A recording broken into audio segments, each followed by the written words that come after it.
Hello friends, ನಮಸ್ಕಾರ. ನನ್ನ ಹೆಸರು ಸೂರಜ್. ನೀವು ನೋಡ್ತಿದ್ದೀರಾ ಸೈಬರ್ ಕಾಪ್ ಯೂಟ್ಯೂಬ್ ಚಾನೆಲ್. ಸ್ನೇಹಿತರೆ, ನೀವು ಕೊರಿಯರ್ ಸ್ಕ್ಯಾಮ್ ಬಗ್ಗೆ ಕೇಳಿದ್ದೀರಾ? ಇದು ಕೇಳೋಕೆ ಹೊಸ ಟೈಪ್ ಸ್ಕ್ಯಾಮ್ ಅನ್ಸುತ್ತದೆ. ಇಂಥ ಸ್ಕ್ಯಾಮ್ಗೆ ಗುರಿಯಾಗಿ ಲಕ್ಷ ಕೋಟಿ ದುಡ್ಡು ಕಳೆದುಕೊಂಡವರಿಗೆ ಈ ಸ್ಕ್ಯಾಮ್ ಹೊಸದೇನಲ್ಲ. ಸ್ವಲ್ಪ ದಿನದ ಹಿಂದೆ ಮುಂಬೈನಲ್ಲಿ ಇರುವ ಐಟಿ ಪ್ರೊಫೆಷನಲ್ ಒಬ್ಬರಿಗೆ 1,20,000 ಸ್ಕ್ಯಾಮ್ ಆಗಿದೆ. ಪುಣೆಯ ಮಹಿಳೆಗೆ 1,97,000 ಸ್ಕ್ಯಾಮ್ ಆಗಿದೆ. ದೆಹಲಿಯಲ್ಲಿ ಒಬ್ಬ ಡಾಕ್ಟರ್ ಇಂತಹದ್ದೇ ಸ್ಕ್ಯಾಮ್ಗೆ ಸಿಲುಕಿ 4,47,00,000 ಕಳೆದಿದ್ದಾರೆ. ಇಂತಹದ್ದೇ ಕೇಸ್ ಮತ್ತೊಂದು ಬೆಳಕಿಗೆ ಬಂದಿದೆ. ಬೆಂಗಳೂರಿನ PhD ವಿದ್ಯಾರ್ಥಿಯೊಂದಿಗೆ ಸ್ಕ್ಯಾಮರ್ಗಳು ಸೇರಿಕೊಂಡು ಫೇಕ್ ನಾರ್ಕೋಟಿಕ್ ಡಿವಿಷನ್ ಆಫೀಸರ್ ಆಗಿ 1,35,000 ಫ್ರಾಡ್ ಮಾಡಿದ್ದಾರೆ. ಈ ವಿಡಿಯೋದಲ್ಲಿ ನಾವು ಸ್ಕ್ಯಾಮ್ ಬಗ್ಗೆ ಡಿಸ್ಕಸ್ ಮಾಡಲಿದ್ದೇವೆ.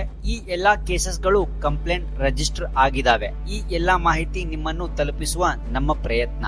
ಸೈಬರ್ ಕ್ರೈಮ್ ಅಂಡರ್ ನಲ್ಲಿ ರಿಜಿಸ್ಟರ್ ಆಗದೇ ಇರುವ ಅನೇಕ ಕೇಸುಗಳು ಇವೆ.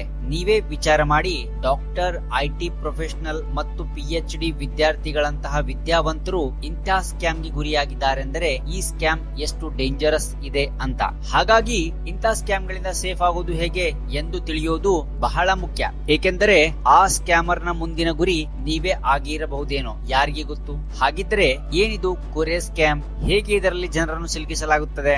ಎಲ್ಲಕ್ಕಿಂತ ಮುಖ್ಯವಾಗಿ ಈ ಸ್ಕ್ಯಾಮ್ ನಿಂದ ನಾವು ನಮ್ಮನ್ನು ಹೇಗೆ ಸೇಫ್ ಮಾಡಿಕೊಳ್ಳುವುದು, ಈ ಎಲ್ಲದರ ಬಗ್ಗೆ ಡಿಸ್ಕಸ್ ಮಾಡಲಿದ್ದೇವೆ. ಕೊರಿಯರ್ ಸ್ಕ್ಯಾಮ್ ಕೇಸ್ ಗಳ ಬಗ್ಗೆ ಮಾತನಾಡುವ ಮೊದಲು ಈ ಸ್ಕ್ಯಾಮ್ ಏನೆಂದು ನಾವು ತಿಳಿಯೋಣ ಮತ್ತು ಅದನ್ನು ಹೇಗೆ ಮಾಡಲಾಗುತ್ತದೆ. ಇದು ಸಣ್ಣ ಸ್ಕ್ಯಾಮ್ ಅಲ್ಲ. ಇದರಲ್ಲಿ ಸ್ಕ್ಯಾಮರ್ ಗಳು ದೊಡ್ಡ ಮಟ್ಟದ ಪ್ಲಾನ್ ಮಾಡಿರ್ತಾರೆ. ನೀವು ಅಲ್ಲಿವರೆಗೂ ಯೋಚಿಸಲು ಸಾಧ್ಯವಿಲ್ಲ. ಇದರಲ್ಲಿ ಸ್ಕ್ಯಾಮರ್ ಮೊದಲು ತಮ್ಮನ್ನು ವಿದೇಶಿ ನಾಗರಿಕ ಅಥವಾ NRI ಎಂದು ಕರೆದುಕೊಳ್ಳುವ ಮೂಲಕ ನಿಮ್ಮೊಂದಿಗೆ ರಿಲೇಶನ್ಶಿಪ್ ಬಿಲ್ಡ್ ಮಾಡುತ್ತಾರೆ. ಈ ರಿಲೇಶನ್ಶಿಪ್ ತಂದೆ ಮಗಳು ಇರಬಹುದು, ತಾಯಿ ಮಗ ಇರಬಹುದು, ಬಾಯ್ ಫ್ರೆಂಡ್, ಗರ್ಲ್ ಫ್ರೆಂಡ್ ಅಥವಾ ಜಸ್ಟ್ ಫ್ರೆಂಡ್, ಏನೇ ಇರಬಹುದು. ಇದು ಸ್ಕ್ಯಾಮರ್ ಮೇಲೆ ಡಿಪೆಂಡ್ ಆಗುತ್ತೆ ನಿಮ್ಮನ್ನು ಹೇಗೆ ಬಲೆಗೆ ಬೀಳಿಸುವ ಎಂಬುದು. ಸಾಮಾನ್ಯವಾಗಿ ಸೋಷಿಯಲ್ ಮೀಡಿಯಾ ಇದಕ್ಕಾಗಿ ಬಳಸಲಾಗುತ್ತದೆ. ಫಸ್ಟ್ ಸೋಷಿಯಲ್ ಮೀಡಿಯಾದಿಂದ ರಿಲೇಶನ್ಶಿಪ್ ಬಿಲ್ಡ್ ಮಾಡುವ ಮೂಲಕ ಸ್ಕ್ಯಾಮರ್ ನಿಮ್ಮ ಟ್ರಸ್ಟ್ ಗೆಲ್ಲುತ್ತಾರೆ. ಕೆಲ ಸ್ಕ್ಯಾಮರ್ಗಳು 1 ವರ್ಷ ತೆಗೆದುಕೊಳ್ಳುತ್ತಾರೆ. ಇದರಿಂದ ಸ್ಕ್ಯಾಮ್ ಆಗಲಿದೆ ಎಂಬ ಸಣ್ಣ ಡೌಟ್ ಕೂಡ ನಿಮಗೆ ಬರಬಾರದೆಂದು. ನಿಮ್ಮ ಟ್ರಸ್ಟ್ ಗೆದ್ದ ಮೇಲೆ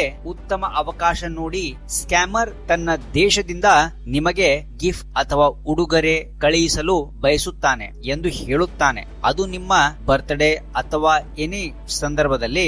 ನನಗೆ ಬೇಡ ಅಂತೀರಾ, ಆದರೆ ಒಪ್ಪುವವರೆಗೂ ಅವನು ನಿಮ್ಮನ್ನು ಒತ್ತಾಯಿಸುತ್ತಾನೆ. ನೀವು ಯಾರೊಂದಿಗೂ ಶೇರ್ ಮಾಡದ ನಿಮ್ಮ ಅಡ್ರೆಸ್, ಪರ್ಸನಲ್ ಇನ್ಫಾರ್ಮೇಶನ್ ಆ ವ್ಯಕ್ತಿ ಹತ್ತಿರ ಶೇರ್ ಮಾಡುತ್ತೀರಾ, ಏಕೆಂದರೆ ಅವರು ನಿಮ್ಮ ಟ್ರಸ್ಟ್ ಗೆದ್ದಿರುವುದರಿಂದ. ಇದು ಸ್ಕ್ಯಾಮ್ ಎಂಬುದರಲ್ಲಿ ನಿಮಗೆ ಯಾವುದೇ ಡೌಟ್ ಬರೋದೇ ಇಲ್ಲ. ಆದ್ದರಿಂದ ನೀವು ಅವನಿಗೆ ಇನ್ಫಾರ್ಮೇಶನ್ ಕೊಡುತ್ತೀರಾ. ನಂತರ ಸ್ಕ್ಯಾಮರ್ ನಿಮ್ಮ ಗಿಫ್ಟ್ ಭಾರತಕ್ಕೆ ಕೊರಿಯರ್ ಮಾಡಿದ್ದೇನೆ ಎಂದು ಹೇಳುತ್ತಾನೆ. ಈಗ ನಿಮ್ಮ ಮನಸ್ಸಿನಲ್ಲಿ ಫಿಟ್ ಆಗುತ್ತೆ, ವಿದೇಶದಿಂದ ಪಾರ್ಸಲ್ ಬರಲಿದೆ ಎಂದು. ಆದರೆ ಅದರ ನಂತರ ಏನಾಗುತ್ತೆ ಎಂಬುದು ನಿಮ್ಮ ಇಡೀ ಪ್ರಪಂಚವನ್ನೇ ತಲೆಗೆಳಗಾಗಿ ಮಾಡುತ್ತದೆ. ಇನ್ಫ್ಯಾಕ್ಟ್ ನಿಮಗೆ ಅನ್ನೋನ್ ನಂಬರ್ ನಿಂದ ಕಾಲ್ ಬರುತ್ತದೆ. ಅದನ್ನು ರಿಸೀವ್ ಮಾಡಿದ ನಂತರ ಅದು ದೊಡ್ಡ ಗೌರ್ಮೆಂಟ್ ಆಫೀಸರ್ ಕಾಲ್ ಎಂದು ನಿಮಗೆ ತಿಳಿಯುತ್ತದೆ. ನಿಮ್ಮ ಹೆಸರಿಗೆ ವಿದೇಶದಿಂದ ಪಾರ್ಸಲ್ ಬಂದಿದೆ. ಅದರಲ್ಲಿ ಇನ್ಲೀಗಲ್ ವಸ್ತು ಎಂದರೆ ಡ್ರಗ್ಸ್, ವೆಪನ್ ಪತ್ತೆಯಾಗಿದೆ ಎಂದು ಆ ಆಫೀಸರ್ ಹೇಳುತ್ತಾನೆ. ನೀವು ಎನ್ಕ್ವೈರಿಗೆ ಆಫೀಸ್ಗೆ ಬರಬೇಕು, ಇಲ್ಲದಿದ್ದರೆ ಅವರು ನಿಮ್ಮನ್ನು ಕರೆದೊಯ್ಯಲು ಪೊಲೀಸರನ್ನು ಕಳಿಸುತ್ತಾರೆ. ಇದನ್ನೆಲ್ಲ ಕೇಳುತ್ತಾ ನಿಮ್ಮ ತಲೆ ಕೆಲಸ ಮಾಡುವುದನ್ನು ನಿಲ್ಲಿಸುತ್ತದೆ. ಇದನ್ನೆಲ್ಲ ಕೇಳಿ ನೀವು ಹೆದರುತ್ತೀರಾ. ನೀವು ಹೇಗಾದರೂ ಮಾಡಿ ಸೆಟಲ್ ಮಾಡಲು ನೋಡುತ್ತೀರಾ. ನೀವು ಜನರಿಗೆ ತಿಳಿಸಬಾರದು ಮತ್ತು ಇದಕ್ಕಾಗಿ ನೀವು ಆ ಆಫೀಸರ್ಗೆ ದೊಡ್ಡ ಮೊತ್ತದ ದುಡ್ಡು ಕೊಡುತ್ತೀರಾ. ಆ ಗೌರ್ಮೆಂಟ್ ಆಫೀಸರ್ ಗಳು ನಿಜವಲ್ಲ, ಅವರು ಸ್ಕ್ಯಾಮರ್ಗಳು. ಸೋಷಿಯಲ್ ಮೀಡಿಯಾದಲ್ಲಿ ರಿಲೇಶನ್ಶಿಪ್ ಬೆಳೆಸುವುದು ಮತ್ತು ಗಿಫ್ಟ್ ಗಳನ್ನು ಕಳಿಸುವುದು ಇತ್ಯಾದಿ ಇವೆಲ್ಲವೂ ಅವರ ಪ್ಲಾನ್ ಆಗಿದೆ.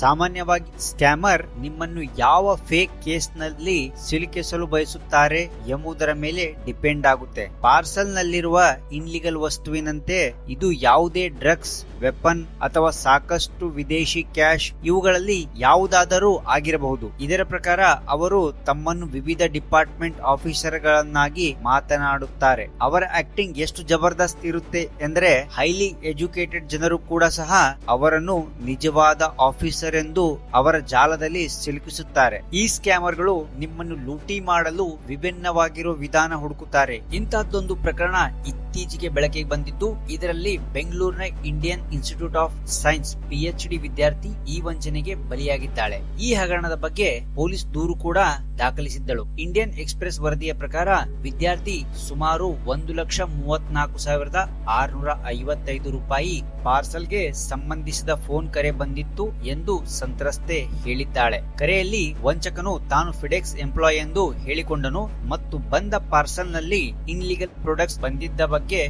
ಹೇಳಿದನು. ತದನಂತರ ನಾರ್ಕೋಟಿಕ್ಸ್ ಬ್ಯೂರೋದ ಅಧಿಕಾರಿಗೆ ಕರೆಯನ್ನು ಕಾನ್ಫರೆನ್ಸ್ ಹಾಕಿ ನಂತರ ಸ್ಕೈಪ್ ನಲ್ಲಿ ವಿಡಿಯೋ ಕರೆ ಮೂಲಕ ಸಂಪರ್ಕಿಸಲು ಹೇಳಲಾಯಿತು ಮತ್ತು ಸಿಬಿಐ, ಆರ್ಬಿಐ ವರದಿಗಳಂತಹ ಅಗತ್ಯ ದಾಖಲೆಗಳನ್ನು ತೋರಿಸಲು ಕೇಳಲಾಯಿತು. ಇದರೊಂದಿಗೆ ವೋಟರ್ ಐಡಿ ಪರಿಶೀಲನೆಗಾಗಿ ಆಕೆಯ ಬ್ಯಾಂಕ್ ಸ್ಟೇಟ್ಮೆಂಟ್ ಕೂಡ ಕೇಳಲಾಯಿತು. ಆ ನಕಲಿ ಅಧಿಕಾರಿಗಳು ಅಕ್ರಮವಾಗಿ ಎನ್ಡಿಎಂಎ ಸಪ್ಲೈ ಮಾಡುತ್ತಿದ್ದಾರೆ ಎಂದು ಆರೋಪಿಸಿ ಬಾಲಕಿಗೆ ಬೆದರಿಸಿ ಆ ಪ್ರಕರಣವನ್ನು ಹತ್ತಿಕ್ಕಲು ಆತನಿಂದ ಹಣದ ಬೇಡಿಕೆಯನ್ನು ನೀಡಲಾಯಿತು. ಆ ಪರಿಸ್ಥಿತಿಯಲ್ಲಿ ಅವಳು ಸಂಪೂರ್ಣವಾಗಿ ಭಯಭೀತಳಾಗಿದ್ದಳು ಎಂದು ಹುಡುಗಿ ಹೇಳಿದ್ದಾಳೆ. ಭಯದಿಂದ ಅವಳು ಅವನು ಎಷ್ಟು ಕೇಳಿದ್ದಾನೆ ಹಣವನ್ನು ಅಷ್ಟು ಅವಳು ಟ್ರಾನ್ಸ್ಫರ್ ಮಾಡಿದ್ದಾಳೆ. ಈ ಹಗರಣದಲ್ಲಿ ಯಾರು ಬೇಕಾದರೂ ಬಲಿಯಾಗಬಹುದು. ಅದು ಅನಕ್ಷರಸ್ಥ ವ್ಯಕ್ತಿಯಾಗಿರಬಹುದು ಅಥವಾ IISc ನಲ್ಲಿ ಓದುತ್ತಿರುವ PhDನೂ ಆಗಿರಬಹುದು. ಇಂತಹ ವಂಚನೆಯನ್ನು ತಪ್ಪಿಸಲು ನಾವು ಏನು ಮಾಡಬೇಕು? ಫಸ್ಟ್, ನೀವು ಸಾಮಾಜಿಕ ಜಾಲತಾಣದಲ್ಲಿ ಯಾವುದೇ ಅಪರಿಚಿತ ವ್ಯಕ್ತಿಯೊಂದಿಗೆ ಯಾವುದೇ ಸಂಬಂಧವನ್ನು ಮಾಡಬೇಡಿ. ಸ್ಪೆಷಲಿ ಬೇರೆ ದೇಶದವರು ಅಂತಿರ್ತಾರಲ್ಲ